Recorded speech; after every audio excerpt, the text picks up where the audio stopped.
ನಮಸ್ತೆ ಶಾರದಾ ದೇವಿ ಕಾಶ್ಮೀರ ಪುರವಾಸಿನಿ ವಾಮಹಂ ಪ್ರಾರ್ಥಯೇ ನಿತ್ಯಂ ವಿದ್ಯಾದಾನಂಚ ದೇಹಿ. ಈ ಕಾರ್ಯಕ್ರಮದ ಶ್ರೋತೃಗಳು ಹಾಗೂ ವೀಕ್ಷಕರಿಗೆ ನನ್ನ ನಮಸ್ಕಾರಗಳು ಹಾಗೂ ಈ ಸ್ವಗತ ಕಾರ್ಯಕ್ರಮ ವೇದಗಣಿತದ ಬಗ್ಗೆ ಇರತಕ್ಕಂತಹ ಈ ಕಾರ್ಯಕ್ರಮಕ್ಕೆ ತಮ್ಮೆಲ್ಲರಿಗೂ ಆದರದ ಸ್ವಾಗತ.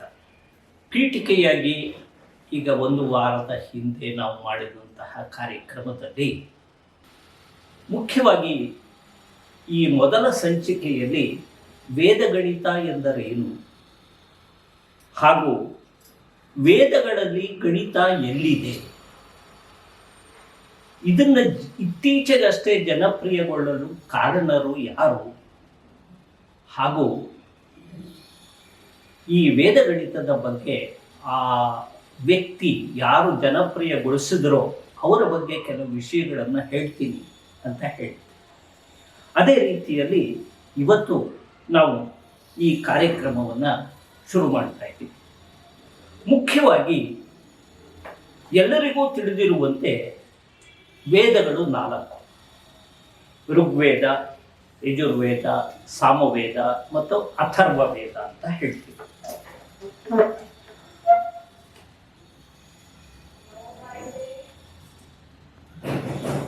ಈ 4 ವೇದಗಳಲ್ಲಿ ಗಣಿತ ಇದೆಯೇ ಅಂತಕ್ಕಂತಹ ಪ್ರಶ್ನೆ ಬರುತ್ತೆ. ಹಾಗೂ ಹಿಂದಿನ ಕಾರ್ಯಕ್ರಮದಲ್ಲಿ ನಾವು ಹೇಳಿದ ಹಾಗೆ ವೇದಗಳು ಅಂತಂದರೆ ಫೌಂಟನ್ ಹೆಡ್ ಆಫ್ ನಾಲೆಡ್ಜ್ ಅಂತ ಹೇಳ್ತೀವಿ, ಜ್ಞಾನದ ಚಿಲುಮೆ. ಅದೇ ರೀತಿಯಲ್ಲಿ ಅಪರಿಮಿತವಾದ ಜ್ಞಾನ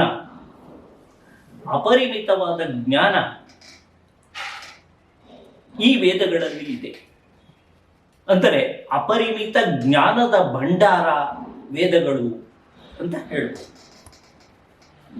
ಮತ್ತು ಸಾಮಾನ್ಯ ತಿಳುವಳಿಕೆ ಅಂತಂದರೆ ಧಾರ್ಮಿಕ ಮತ್ತು ಆಧ್ಯಾತ್ಮಿಕ ಗ್ರಂಥಗಳು ವೇದ ಅಂತ ಹೇಳ್ತೀವಿ. ಆದರೆ ಅದರ ಜೊತೆಗೆ ಪ್ರಾಪಂಚಿಕ ಹಾಗೂ ಲೌಕಿಕ ಜ್ಞಾನವೂ ಸಹ ವೇದಗಳಲ್ಲಿ ಇದೆ ಅಂತ ಹೇಳ್ತೀವಿ. ಆದರೆ ನಾನು ನನ್ನ ಉಪನ್ಯಾಸದಲ್ಲಿ ಕೇವಲ ಗಣಿತ ಮತ್ತು ವೇದಗಳ ಬಗ್ಗೆ ಇರ್ತಕ್ಕಂತಹ ಸಂಬಂಧವನ್ನು ಹೇಳಲಿಕ್ಕೆ ಇಷ್ಟಪಡ್ತೀನಿ. ಮುಖ್ಯವಾಗಿ ಹೇಳಬೇಕು ಅಂತಂದರೆ ಅಲ್ಟಾರ್ಸ್ ಅಂತ ಹೇಳ್ತಾರೆ ಇಂಗ್ಲಿಷ್ನಲ್ಲಿ, ಅಂದರೆ ಯಜ್ಞಕುಂಡಗಳು ಅಂತ ನಾವೇನು ಹೇಳ್ತೀವಿ ಅದರ ಬಗ್ಗೆ. ವೇದದಲ್ಲಿ ಯಜ್ಞಗಳನ್ನು ಮಾಡತಕ್ಕಂತಹ ಒಂದು ಸಂಪ್ರದಾಯ ಬಂತು.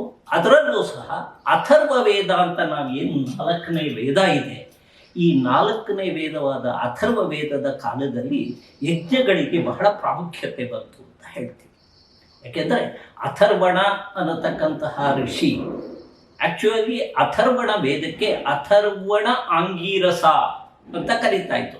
ಅಥರ್ವಣ ಮತ್ತು ಆಂಗೀರಸ ಎಂಬ ಇಬ್ಬರು ಋಷಿಗಳು, ಸಪ್ತ ಋಷಿಗಳಲ್ಲಿ ಒಬ್ಬರು ಇವರುಗಳು ಅಂತ ಹೇಳ್ತಾರೆ.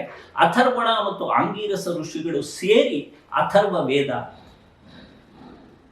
ಹಿಂದೆ ಅದನ್ನು ಅಥರ್ವಣ ಆಂಗೀರಸ ಅಂತಲೇ ಕರೀತಾ ಇತ್ತು.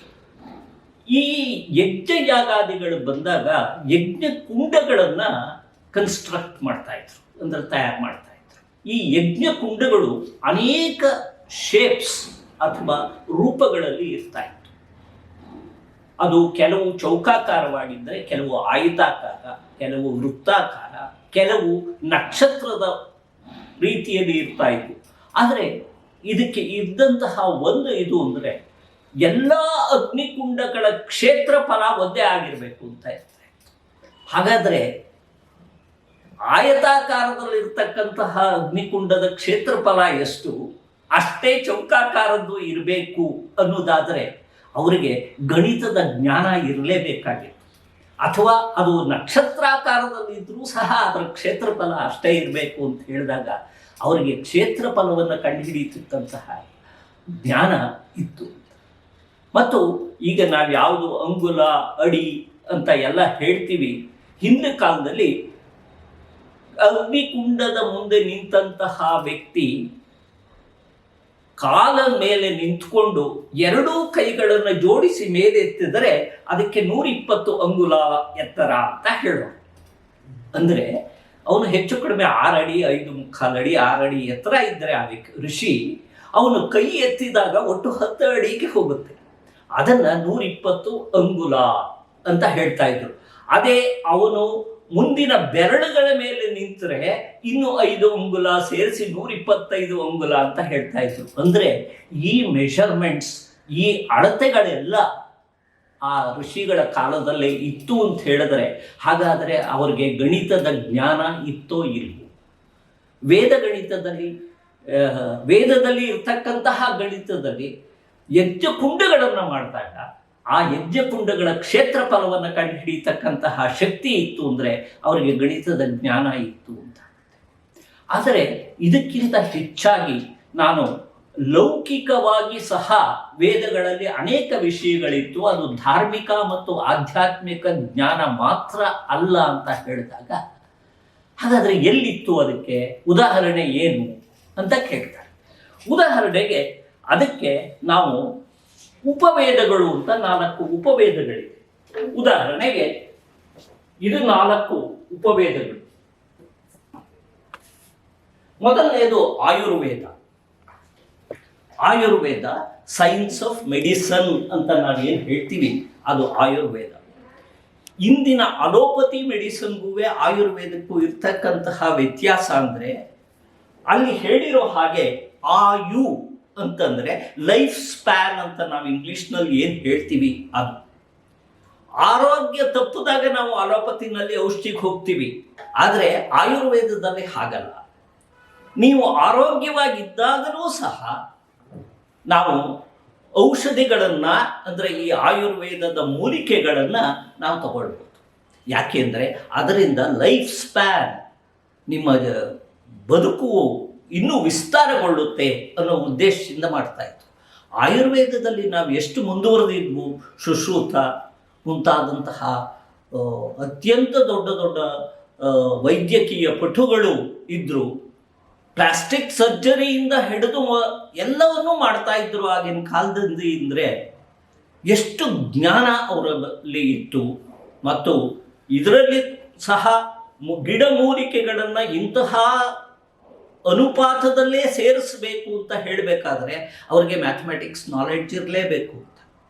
ಇದು ಆಯುರ್ವೇದ ಸೈನ್ಸ್ ಆಫ್ ಮೆಡಿಸನ್. ಆದರೆ ನೆಕ್ಸ್ಟು ಗಾಂಧರ್ವ ವೇದ ಅಂತ ಹೇಳ್ತಾರೆ. ಗಂಧರ್ವರು ಅಂದರೆ ಯಾವುದೋ ಬೇರೆ ಲೋಕದಿಂದ ಬಂದವರು ಅಂತಲ್ಲ. ನೃತ್ಯ, ಸಂಗೀತ, ಸಾಹಿತ್ಯ ಅಥವಾ ಒಂದು ಕಲೆ, ಲಲಿತ ಕಲೆಗಳಲ್ಲಿ ಯಾರು ಪರಿಣತಿಯನ್ನು ಪಡೆದಿದ್ರೋ ಆ ಗುಂಪಿನ ಜನಕ್ಕೆ ಗಂಧರ್ವರು ಅಂತ ಕರೀತಾ ಇದ್ರು. ಅಂದರೆ it is A professional group ಅಷ್ಟೇ ಹೊರತು ಇನ್ನೇನು ಅಲ್ಲ ಗಾಂಧರ್ವರು.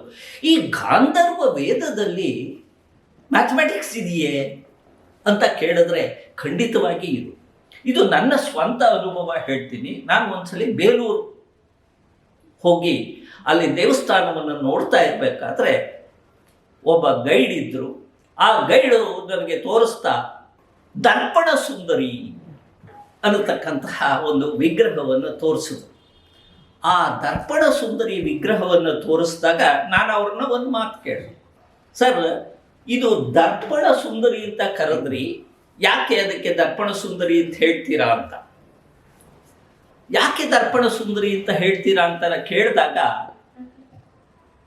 ಅವರು ಹೇಳಿದ್ರು, ಸರ್ ಕೈಯಲ್ಲಿ ಕನ್ನಡಿ ಹಿಡ್ಕೊಂಡಿದ್ದಾಳೆ ಅವಳು, ಆದ್ರಿಂದ ದರ್ಪಣಿ ಸುಂದರಿ ಅಂತ ಕರೀತೀನಿ ಅಂತ. ಅದಕ್ಕೆ ನಾನು ಒಂದು ಮಾತು ಕೇಳಿದೆ, ದರ್ಪಣ ಹಿಡ್ಕೊಂಡಿದ್ದಕ್ಕೆ ದರ್ಪಣ ಸುಂದರಿ ಅಂತ ಕರೆಯೋದಕ್ಕೆ ಅವಳು ಸುಂದರಿ ಎನ್ನುವುದಕ್ಕೆ ಏನು? ನಾನು ಒಪ್ತೇನೆ, ನಿಮಗೆ ಅವಳು ಸುಂದರಿಯಾಗಿ ಕಾಣಬಹುದು, ನನಗೆ ಕಾಣದೇ ಇರಬಹುದು. ಹಾಗಾದರೆ ಅವಳಿಗೆ ದರ್ಪಣ ಸುಂದರಿ ಎನ್ನತಕ್ಕಂತಹ ಹೆಸರು ಬಂದಿದ್ದು ಯಾಕೆ ಅಂತ ಕೇಳಿದಾಗ ಅವರು ಸರ್ ಅಂದ್ಬಿಟ್ಟು ಒಂದು ಸ್ಕೇಲ್ ಕೊಟ್ಟರು. ಸ್ಕೇಲ್ನಲ್ಲಿ ಅವರು ತಲೆಯ ಭಾಗ ಅಂದರೆ ಹಣೆಯ ಭಾಗ ಮೆಷರ್ ಮಾಡಿ ಅಂತ ಹೇಳಿದ್ರು. ಅದನ್ನು ಅವರು ಗುರ್ತಾಕೊಂಡ್ರು. ಆಮೇಲೆ ಮೂಗಿನ ಭಾಗ ನೋಡಿ ಅದರ ಮೆಷರ್ಮೆಂಟ್ ತಗೊಳ್ಳಿ ಅಂದರು. ಮೂಗಿನ ಭಾಗವನ್ನು ಮೆಷರ್ ಮಾಡಿದೆ. ಆಮೇಲೆ ಮೂಗಿನ ಕೆಳಭಾಗದಿಂದ ಗಲ್ಲದ ತುದಿಯವರೆಗೆ ಇರ್ತಕ್ಕಂತಹ ಭಾಗವನ್ನು ಅಳತೆ ಮಾಡಿ ಅಂತ ಹೇಳಿದ್ರು. ಅವು ಮೂರೂ ಸಹ ಈಕ್ವಲ್ ಆಗಿತ್ತು, ಸಮಾನವಾಗಿತ್ತು. ಆದಾಗ ಹೇಳಿದ್ರು ಅವರು, ಆ ಗೈಡು, ಸರ್, ಯಾವ ಹೆಂಗಸಿಗೆ ಹಣೆಯ ಭಾಗ, ಮೂಗು ಮತ್ತು ಮೂಗಿನ ಕೆಳಗಡೆಯಿಂದ ಗಲ್ಲದ ತುದಿಯವರೆಗೆ ಇರ್ತಕ್ಕಂತಹ ಭಾಗ ಸಮನಾಗಿದೆಯೋ ಆ ಪ್ರಪೋರ್ಷನ್, ಆ ಅನುಪಾತ ಇದ್ದರೆ ಅವ್ರನ್ನ ಮಾತ್ರ ಸುಂದರಿ ಅಂತ ಕರಿಬೋದು, ಇದ್ದೇ ಇದ್ರೆ ಸುಂದರಿ ಅಂತ ಕರೆಯೋಕ್ಕಾಗಲ್ಲ ಅಂತ ಹೇಳಿದ್ರು. ಇದು ಮ್ಯಾಥಮ್ಯಾಟಿಕ್ಸ್, ಗಾಂಧರ್ವ ವೇದದಲ್ಲಿ ಬರ್ತಕ್ಕಂತಹ ಮ್ಯಾಥಮ್ಯಾಟಿಕ್ಸ್. ಆದ್ದರಿಂದ ಪ್ರತಿಯೊಂದು ಅಂಶದಲ್ಲೂ ಸಹ ಮ್ಯಾಥಮ್ಯಾಟಿಕ್ಸ್ ಇದೆ ಎನ್ನುವುದಕ್ಕೆ ಇದು ಉದಾಹರಣೆ. ಹಾಗೆ ಧನುರ್ವೇದಕ್ಕೆ ಬರ್ತದೆ. ಈ ಧನುರ್ವೇದ ಅಂತಂದ್ರೆ ಆಕ್ಚುಲಿ ಸೈನ್ಸ್ ಆಫ್ ವಾರ್ಫೇರ್. ಇದು ಸೈನ್ಸ್ ಆಫ್ ಮೆಡಿಸನ್. ಗಾಂಧರ್ವ ವೇದ ಈ science of fine arts. Next Dhanurveda ಈ ಸೈನ್ಸ್ ಆಫ್ ವಾರ್ಫೇರ್. ಇವತ್ತು ನಾವು ಮಹಾಭಾರತದ ಕಥೆಯನ್ನು ಕೇಳಿದಾಗ ಧನುಷ್ ವೇದ ಅಂದರೆ ಧನುಸ್ಸು ಅಂತಂದ್ರೆ ಬರೀ ಬಿಲ್ ಬಿಡುವುದು ಅಂತಲ್ಲ. ದ್ರೋಣಾಚಾರ್ಯರು ಧನುರ್ವೇದ ಪಾರಂಗತರಾಗಿದ್ದರೂ ಸಹ ಭೀಮ, ದುರ್ಯೋಧನ ಅವರುಗಳಿಗೆ ಗದೆಯನ್ನೂ ಸಹ ಕಲಿಸಿದ್ರು. ಅಂದರೆ ಎಲ್ಲ ರೀತಿಯ ಆಯುಧಗಳ ಉಪಯೋಗದಲ್ಲೂ ಅವರು ಪಾರಂಗತರಾಗಿದ್ದರು. ಆದ್ದರಿಂದ ಅವರು ಬೇರೆ ಬೇರೆ ವಿದ್ಯಾರ್ಥಿಗಳಿಗೆ ಬೇರೆ ಬೇರೆ ರೀತಿಯ ಆಯುಧಗಳ ಉಪಯೋಗವನ್ನು ಹೇಳ್ತಾ ಇದ್ರು. ಮತ್ತು ಸರಸ್ವತಿ ನದಿ ಅಂತರ್ಗತವಾಗಿಬಿಡ್ತು, ಎಲ್ಲೋ ಒಳಗಡೆನೆ ಗುಪ್ತಗಾಮಿನಿಯಾಗಿ ಹರಿತಾ ಇದೆ ಅಂತ ಹೇಳ್ತಾರೆ. ಹಿಂದೆ ಹರಿತಾ ಇದ್ದಂತಹ ನದಿ ಈಗ ಇಲ್ಲದೇ ಇದ್ದಿದ್ದು ಹೇಗಾಯಿತು ಅನ್ನೋದಕ್ಕೆ ಒಂದು ಪುರಾಣದಲ್ಲಿ, ಇತಿಹಾಸದಲ್ಲಿ ಬರ್ತಕ್ಕಂತಹ ಒಂದು ಕಥೆ ಇದೆ.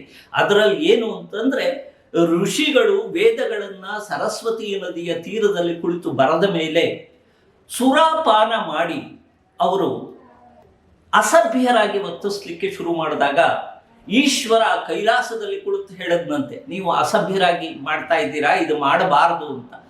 ಆದರೂ ಅವರು ಮಾತು ಕೇಳದೇ ಇದ್ದಾಗ ಅವನು ಅಸ್ತ್ರವನ್ನು ಬಿಟ್ಟನಂತೆ ಕೈಲಾಸದಿಂದ ಬಿಟ್ಟ ಅಸ್ತ್ರ ಇವ್ರಿಗೆ ಹೊಡೆದಾಗ, ಸರಸ್ವತಿ ನದಿಯ ತೀರದಲ್ಲಿ ಬಿದ್ದಾಗ ಶಿವನು ಗಮನಿಸ್ಲಿಲ್ವಂತೆ ಅದನ್ನು, ಏನಾಗುತ್ತೆ ಅಲ್ಲಿ ಹರಿತಾ ಇರ್ತಕ್ಕಂತಹ ನದಿಗೆ ಅಂತ. ಅಲ್ಲಿ ಒಂದು ಹಳ್ಳವಾಗಿ ಅದರ ಒಳಗೆ ಹೊಟ್ಟೋಯ್ತಂತೆ ನೀರು. ಅದು nothing but a missile or a nuclear head which was left from Kailasa to that point. ಇದು ಕತೆ. ನಮಗೆ ಅದು ಎಷ್ಟು ನಿಜ ಸುಳ್ಳು ಅನ್ನೋದು ಗೊತ್ತಿಲ್ಲ. ಆದರೆ ಇಂತಹ ಅನೇಕ ಕಥೆಗಳು, ಈಗ ಉದಾಹರಣೆಗೆ ಕ್ಷಿಪಣಿಯ ವೇಗ, ನಾವೇನು ಹೇಳ್ತೀವಿ, ಅರ್ಜುನ ಬಾಣ ಬಿಡ್ತಾ ಇದ್ದ ಅಂತಂದರೆ they are all missiles which use to go and hit various places. ಅದು ಹೋಗಬೇಕಾದ್ರೆ ಕ್ಷಿಪಣಿಯ ಗತಿ ಹೇಗಿರಬೇಕು, ಟ್ರೆಜೆಕ್ಟರಿ, ವೇಗ, ಕ್ಷಿಪಣಿಯ ವೇಗ ಹೇಗಿರಬೇಕು, ಎಷ್ಟು ದೂರದಲ್ಲಿ ಹೋಗಿ ಬೀಳಬೇಕು ಅಂತ ಲೆಕ್ಕ ಹಾಕೋದು, ಅಥವಾ ಯಾವ ಆ್ಯಂಗಲಲ್ಲಿ ಹೋಗಬೇಕು ಅಂತ ಹೇಳೋದು, ಇದೆಲ್ಲ ಸಹ ಮ್ಯಾಥಮ್ಯಾಟಿಕ್ಸ್, ಗಣಿತ. ಅಂದರೆ ಗಣಿತವಿಲ್ಲದೆ ಈ ವಿದ್ಯೆಗಳನ್ನು ಕಲೀಲಿಕ್ಕೆ ಸಾಧ್ಯವಿಲ್ಲ. ಆದ್ದರಿಂದ ವೇದದಲ್ಲಿ ಗಣಿತ ಇತ್ತು.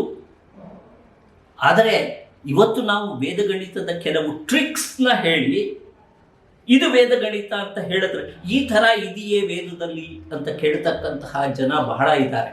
ಆದರೆ ಇಟ್ ಈಸ್ ಟೇಕನ್ ಫ್ರಮ್ ವೇದದಲ್ಲಿ ಇರುವ ಅಂಶಗಳನ್ನು ತಗೊಂಡು ಅದನ್ನು ನಮಗೆ ಈಗ ಹೇಗೆ ಬೇಕೋ ಹಾಗೆ ಪ್ರಸ್ತುತಿ ಪಡಿಸ್ತಾ ಇದ್ದೀವಿ. ಆದ್ದರಿಂದ ಇದೇ ರೂಪದಲ್ಲಿ ಅಡಿಷನ್, ಸಬ್ಟ್ರಾಕ್ಷನ್, ಮಲ್ಟಿಪ್ಲಿಕೇಶನ್, ಡಿವಿಷನ್ ವೇದದಲ್ಲಿ ಹೇಳಿಲ್ಲದೆ ಇರಬಹುದು, ಆದರೆ ಮಾಡ್ತಾ ಇದ್ದ ರೀತಿಗಳು ಅಲ್ಲಿಂದ ತಿಳ್ಕೊಂಡು ಅದನ್ನು ಈ ರೂಪದಲ್ಲಿ ಪ್ರಸ್ತುತಪಡಿಸ್ತಾ ಇದ್ದಾರೆ. ಅದರಿಂದ ಬೇಕಾದಷ್ಟು ಜನ ಹೇಳ್ತಾರೆ, ವೇದದಲ್ಲಿ ಮ್ಯಾಥಮೆಟಿಕ್ಸ್ ಎಲ್ಲಿದೆ, ಈ ಥರ ಇದೆಯೋ ಅಂತ ಕೇಳ್ತಾರೆ. ಅದು ಹಾಗಲ್ಲ. ಅದರಿಂದ ಇಂಪ್ಲಾಯ್ಡ್ ಮ್ಯಾಥಮ್ಯಾಟಿಕ್ಸ್ ಏನಿದೆ ಅದನ್ನು ತಗೊಂಡ್ಬಿಟ್ಟು ಇಲ್ಲಿ ಮಾಡ್ತಾ ಇದ್ದೀವಿ. ಹಾಗೆ ಸ್ಥಾಪತ್ಯ ವೇದ, ಇದು ಬಹಳ ಮುಖ್ಯವಾದಂತಹ ವೇದ ನಮ್ಮ ಈಗಿನ ಉಪನ್ಯಾಸಕ್ಕೆ. ಸ್ಥಾಪತ್ಯ ಅಂದರೆ ಎಸ್ಟ್ಯಾಬ್ಲಿಷ್ ಅಂತ, ಸ್ಥಾಪಿಸು ಅನ್ನತಕ್ಕಂತಹ ಪದ ನಾವು ಕನ್ನಡದಲ್ಲಿ ಏನು ಹೇಳ್ತೀವಿ ಅದು ಸ್ಥಾಪತ್ಯ ವೇದ. ಸ್ಥಾಪತ್ಯ ವೇದ ಅಂದರೆ science of engineering. So science of medicine, science of fine arts, science of warfare and science of engineering.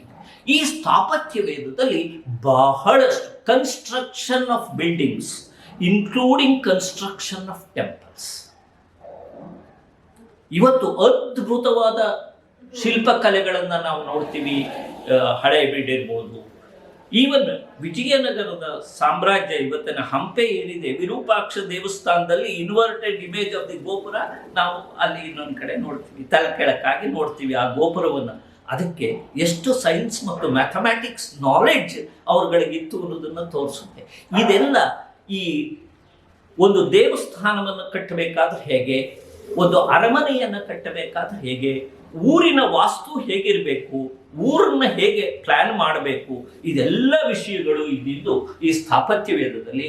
ಇಲ್ಲಿ ಬಹಳಷ್ಟು ಗಣಿತ ಅಡಕವಾಗಿದೆ. ಆದ್ದರಿಂದ ಗಣಿತ ವೇದದಲ್ಲಿ ಎಲ್ಲಿದೆ ಅಂತ ಹೇಳಿದ್ರೆ, ಗಣಿತ ಇಲ್ಲದೆ ಇರತಕ್ಕಂಥ ವೇದವಾಗಲಿ ಉಪವೇದವಾಗಲಿ, ಈ 4 ವೇದಗಳು 4 ಉಪವೇದಗಳ ಜೊತೆಗೆ ನಾವು ವೇದಾಂಗಗಳು ಅಂತ ಇದೆ. ವೇದಾಂಗಗಳು 6. ಈ 6 ವೇದಾಂಗಗಳಲ್ಲಿ ಶಿಕ್ಷಾ ಅಂದರೆ ಶಿಕ್ಷಣ ಅಂತ, ಅಂದರೆ ನಾವಿವತ್ತು ಟೀಚರ್ಸ್ ಟ್ರೈನಿಂಗ್ ಕೋರ್ಸಸ್ ಅಂತ ಏನು ಹೇಳ್ತೀವಿ, ಅದು ಯಾವ ರೀತಿಯಲ್ಲಿ ವಿದ್ಯೆಯನ್ನ ಹೇಳ್ಕೊಡ್ಬೇಕು, ಶಿಕ್ಷಣ ಹೇಗಿರಬೇಕು ಅನ್ನೋದ್ರ ಬಗ್ಗೆ ಶಿಕ್ಷಾ ಅಂತೀವಿ. ಅದಾದ ಮೇಲೆ ವ್ಯಾಕರಣ, ಗ್ರಾಮರ್, ಛಂದಸ್ಸು ಹಾಗೂ ನಿರುಕ್ತಿ. ನಿರುಕ್ತಿ ಅಂದ್ರೆ ಎಟಿಮಾಲಜಿ ಅಂತ ನಾವೇನು ಹೇಳ್ತೀವಿ, ಒಂದು ಪದದ ವ್ಯುತ್ಪತ್ತಿ ಹೇಗಾಗುತ್ತೆ ಅನ್ನೋದನ್ನ ಹೇಳ್ತಕ್ಕಂಥದ್ದು. ಇವು 4 ಸಹ ಒಂದು ಶಿಕ್ಷಣದ ಬಗ್ಗೆ ಆದರೆ, ಇವು 3 ಲಿಟ್ರರಿ ಆಸ್ಪೆಕ್ಟ್ಸ್ ಬಗ್ಗೆ ಹೇಳುತ್ತೆ, ಸಾಹಿತ್ಯದ ಬಗ್ಗೆ ಹೇಳುತ್ತೆ. ಆದರೆ ಇದೆಯಲ್ಲ ಕಲ್ಪ ಅಂದ್ರೆ ಅಸ್ಟ್ರಾನಮಿ, ಗ್ರಹಗತಿಗಳು ಹೇಗೆ ಓಡಾಡೋದು, ಅವುಗಳ ಚಲನೆ ಹೇಗಿರುತ್ತೆ, ಅದು ಭೂಮಿಯ ಮೇಲೆ ಆಗತಕ್ಕಂತಹ ಪರಿಣಾಮ ಏನು ಅಂತ ಹೇಳೋದು ಕಲ್ಪ.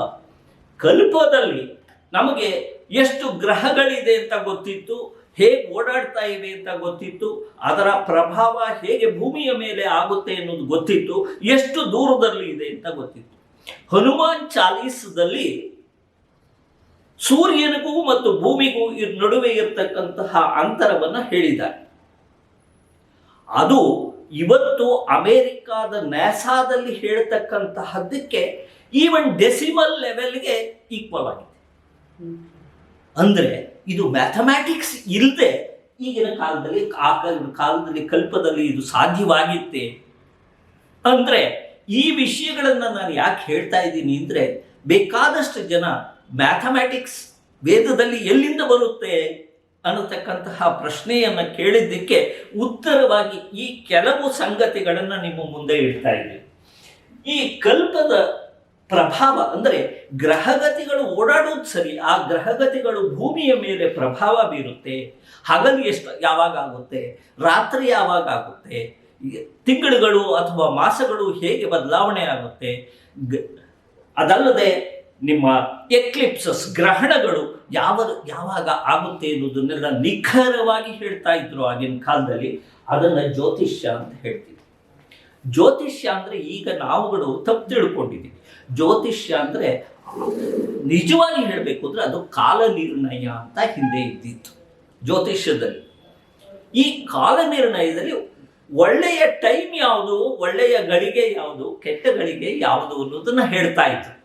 ಮತ್ತು ಯಾವಾಗ ಗ್ರಹಣಗಳಾಗುತ್ತೆ, ಯಾವಾಗ ಬೆಳಗಾಗುತ್ತೆ, ರಾತ್ರಿ ಆಗುತ್ತೆ, ಈ ವಿಷಯಗಳನ್ನು ಗ್ರಹಗಳು ಯಾವ್ಯಾವ ಜಾಗಗಳಲ್ಲಿ ಆ ಸಮಯದಲ್ಲಿ ಇರುತ್ತೆ ಅನ್ನೋದನ್ನ ಹೇಳ್ತಾ ಇದ್ರು. ಇದು ಕಾಲಗ್ರಹಣಕ್ಕೆ ಯಾಕೆ ಹೇಳ್ತಾ ಇದ್ದೀನಿ ಅಂದರೆ, ಕಲ್ಪ ಮತ್ತು ಜ್ಯೋತಿಷ್ಯ ಎರಡೂ ಟೋಟಲ್ ಮ್ಯಾಥಮ್ಯಾಟಿಕ್ಸ್, ಗಣಿತ ಅಲ್ಲದೆ ಇನ್ನೇನೂ ಇಲ್ಲ ಅದರಲ್ಲಿ. ಹಾಗಾದರೆ ಈಗ ನಾನು ಪಾಸ್ ಆಗ್ತೀನೋ ಫೇಲ್ ಆಗ್ತೀನೋ, ನನಗೆ ಮದುವೆ ಯಾವಾಗ ಆಗುತ್ತೆ, ನಾನು ಈ ಕೆಲಸ ಮಾಡಿದ್ರೆ ಒಳ್ಳೆಯದಾಗುತ್ತೆ, ಇದನ್ನ ಫಲ ಜ್ಯೋತಿಷ್ಯ ಅಂತ ಹೇಳ್ತೀವಿ. ಇದು commercial way of telling things. ಇದು ಒರಿಜಿನಲ್ ಜ್ಯೋತಿಷ್ಯದಲ್ಲಿ ಇರಲಿಲ್ಲ. ಇದು ಮನುಷ್ಯ ಅವನಿಗಲ್ಲಿ ಆಸೆಯನ್ನು ಮೂಡಿಸ್ಲಿಕ್ಕೆ ಅಥವಾ ಆ ಮೂಲಕ ನಾನು ಸಂಪಾದನೆ ಮಾಡ್ಕೊಳ್ಳೋಕ್ಕೆ ಮಾಡಿರ್ತಕ್ಕಂಥದ್ದು, ಇದನ್ನು ಫಲ ಜ್ಯೋತಿಷ್ಯ ಅಂತ ಹೇಳ್ತೀವಿ. ನಂಬಿಕೆ ಇದ್ದವರು ನಂಬ್ತಾರೆ, ಇಲ್ಲ ಇದ್ದರೆ ಇಲ್ಲ, ಅಷ್ಟೇ. ಆದರೆ ಜ್ಯೋತಿಷ್ಯ ಮತ್ತು ಕಲ್ಪ ಎರಡೂ ಸಹ ಈ ಸ್ಥಾಪತ್ಯ ವೇದದಲ್ಲಿ ಎಷ್ಟಿದೆಯೋ ಅಷ್ಟೇ ಮ್ಯಾಥಮ್ಯಾಟಿಕ್ಸ್ ಅದರಲ್ಲೂ ಇತ್ತು.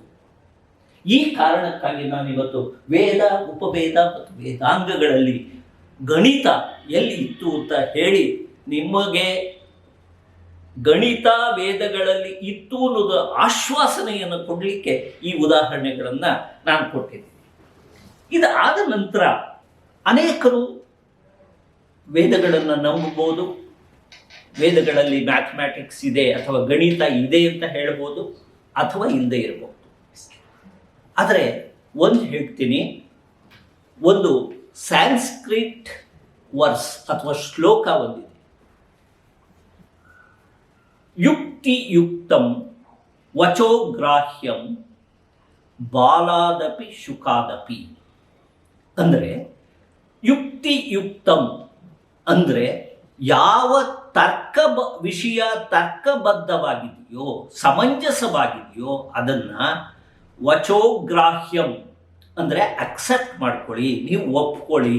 ಅದು ಬಾಲಾದಪಿ ಅಂದರೆ ಒಬ್ಬ ಸಣ್ಣ ಮಗು, ಬಾಲಕ ಹೇಳ್ಬೋದು, ಅಥವಾ ಶುಕಾದಪಿ ಒಂದು ಗಿಣಿ, ಶುಕ ಅಂದರೆ ಗಿಣಿ ಹೇಳ್ಬೋದು.